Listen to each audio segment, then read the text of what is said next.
السلام علیکم کلاس 9 کے بچے، اور یہ آج کی ہماری دوسری ویڈیو ہے۔ پہلی ویڈیو ذرا بڑی ہو گئی تھی، اور یہ آپ کا جو 5واں سبق ہے نظریہ پاکستان، اس کا آخری پیج چیپٹر کے لحاظ سے یہاں کچھ نظر نہیں آ رہا ہے۔ 45 ہے پیج نمبر، پڑھتے ہیں، دیکھیے گا۔ بسم اللہ الرحمن الرحیم۔ پاکستان قائم کرنے کا فیصلہ ہندوؤں کو بہت ناگوار گزرا۔ انہوں نے پوری کوشش کی کہ یہ مملکت قائم نہ ہونے پائے۔ ان کے پاس دولت اور طاقت تھی، جنوبی ایشیا میں ان کی اکثریت تھی، لیکن چونکہ قیام پاکستان کا مطالبہ حق اور انصاف پر مبنی تھا، اس لیے حکومت برطانیہ کو مجبور ہونا پڑا، اور قائد اعظم محمد علی جناح کی پرخلوص قیادت، مسلمانوں کے یقین، اتحاد اور عمل پیہم کی وجہ سے 14 اگست سن 1947 کو پاکستان معرض وجود میں آ گیا۔ یہاں پر ڈاکٹر غلام مصطفیٰ صاحب قرارداد لاہور کا ذکر کرتے ہوئے کہتے ہیں کہ 23 مارچ 1940 کو جو قرارداد منظور کی گئی، اسے ابتدا میں قرارداد لاہور ہی کہا گیا تھا، اس میں پاکستان کا ذکر نہیں تھا۔ حالانکہ اس سے قبل چودھری رحمت علی پاکستان کے نام سے ایک پمفلٹ بعنوان، میں خیال شاید ان کے پمفلٹ کا عنوان تھا ناؤ اینڈ نیور، ابھی یا کبھی نہیں، میں تجویز کر چکے تھے، جو 1933 میں شائع ہو چکا تھا۔ قرارداد پر طنز کرتے ہوئے ہندو اخبارات نے اسی قرارداد کو پاکستان لکھنا شروع کیا اور اس کا خوب مذاق اڑایا، تو پھر مسلمانوں نے بھی اسے قرارداد لاہور کے بجائے پاکستان کہنے لگے۔ یہ قرارداد ہندوؤں کو بہت ناگوار گزری، اور انہوں نے طرح طرح سے اسے روکنے کی کوشش کی۔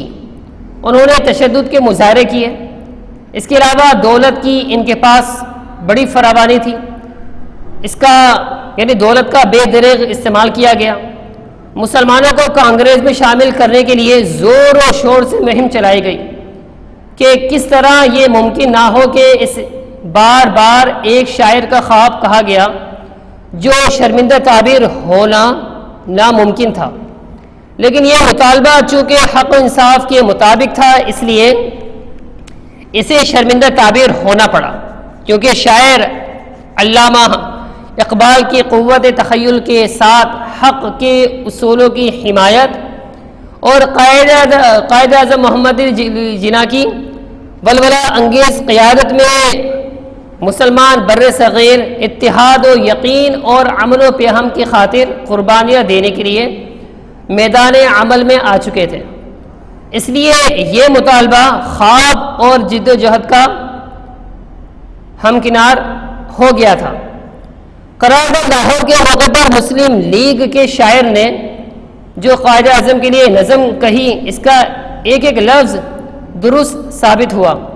اس نے کہا تھا، ملت کا پاسباں محمد علی جناح، ملت ہے جسم و جان ہے محمد علی جناح۔ غرض اس وقت کے لوگوں کا، یہ شاعری کو بھی صرف شاعری نہ کہا جائے، بلکہ میں تو یہ کہوں گا کہ پیشن گوئی کے واقعی میں جو بات کرتے تھے بڑے دل سے کرتے تھے۔ آگے دیکھیے گا، پاکستان اپنے قیام سے اب تک بڑی ترقی کی ہے، اور اس کا شمار دنیا کے اہم ملکوں میں ہوتا ہے۔ اگر ہم یہ چاہتے ہیں کہ پاکستان اور زیادہ ترقی کرے اور ہمیشہ ترقی کرے، تو ہمیں نظریہ پاکستان کو ہر وقت پیش نظر رکھنا چاہیے۔ اس کی بدولت ہم پاکستان کو زیادہ مستحکم اور شاندار بنا سکتے ہیں۔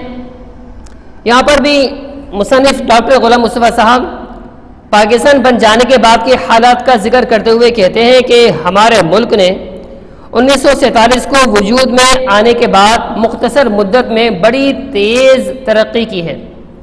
بعض منفی سوچ رکھنے والے لوگ اپنے ملک کے بارے میں کہتے ہیں کہ یہاں کچھ نہیں اور ملک نے کوئی ترقی نہیں کی ہے۔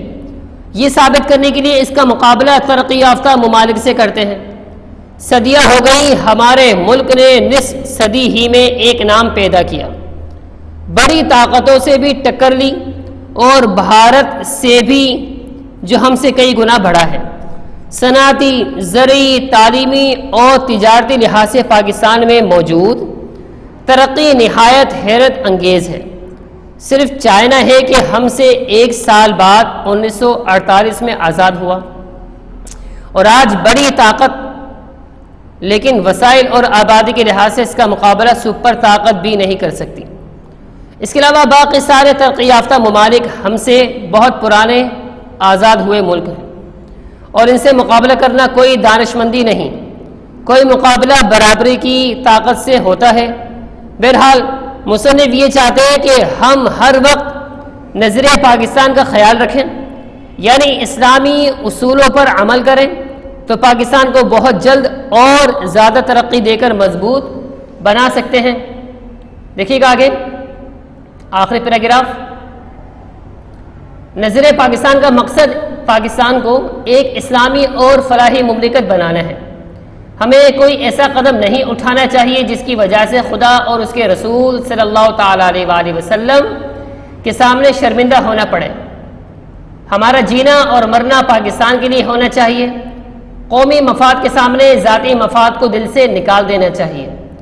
ہر قسم کی گروہ بندی سے بالا تر ہو کر تمام پاکستانیوں کی فلاح و بہبود کی کوشش کرنا نظریہ پاکستان کو فروغ دینا ہے۔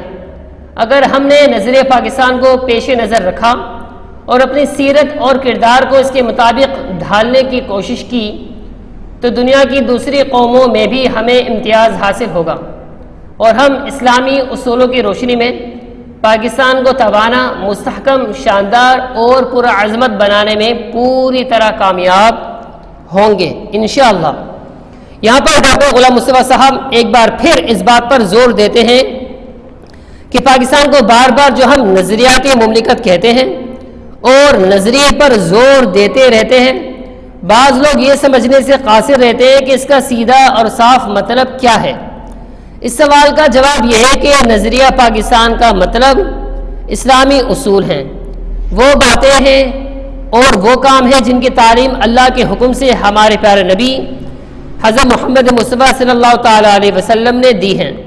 ان پر عمل کرنا چاہیے، لیکن ملک کے حوالے سے اس بات پر زور دینا یہ نہیں ہے کہ بس ہم نماز روزے پر ہی زور دیں کہ اپنے ذاتی اعمال اچھے کر لیں، بلکہ اس کا مطلب یہ ہے کہ حقوق العباد یعنی لوگوں کے حقوق پورے کریں۔ فلاح مملکت کا مطلب یہ ہے کہ ایسی حکومت جس میں اصول و قوانین، ماحول اور سہولتیں یا میسر ہوں، اس طرح کے لوگ اچھی اور خوشحال زندگی گزار سکیں۔ اس میں ایسی معاشرتی زندگی بھی شامل ہے اس میں نیکی اور ایمانداری کا رویہ ہو، ملکی اور قومی مفاد کے لیے ایثار و قربانی کا جذبہ ہو، اپنے مفاد کے لیے لوگوں کو لوٹنے، رشوت اور اختیارات کے ناجائز استعمال جو لوگ کر رہے ہیں اس طرح استعمال نہ کیا جائے تو ملک مضبوط ہوگا اور نہ رعایا خوشحال۔ ہمیں اللہ تعالیٰ اور نبی پاک صلی اللہ تعالیٰ علیہ وسلم کے سامنے شرمندہ ہونا پڑے گا اگر ہم نے یہ سارے کے سارے کام نہ کیے کہ جس نیک زندگی کو گزارنے کے لیے ہم نے ملک مانگا تھا، جب اللہ نے دے دیا تو اس پر عمل کیوں نہیں کیا۔ مصنف ڈاکٹر غلام مصطفیٰ صاحب ملک کی ترقی کے حوالے سے مفادات کا ذکر کرتے ہیں کہ پاکستان بننے کے بعد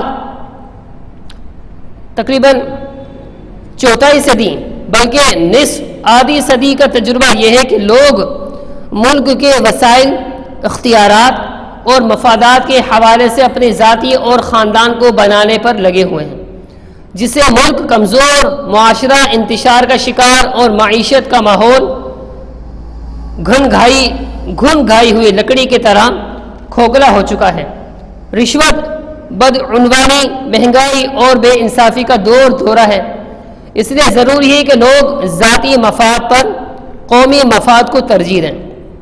رشوت اور بدعنوانی اور دیگر معاشرتی برائیوں کا علاج یہی ہے کہ اسلام نے جس نیک، سادہ اور خلق خدا کی خدمت کی تعلیم دی ہے اس پر عمل کیا جائے۔ اگر ایسا ہو گیا تو امید ہے پاکستان مضبوط، شاندار اور کامیاب ضرور ہوگا۔ اپنا خیال رکھیے گا اور پاکستان کا خیال رکھیے گا۔ السلام علیکم۔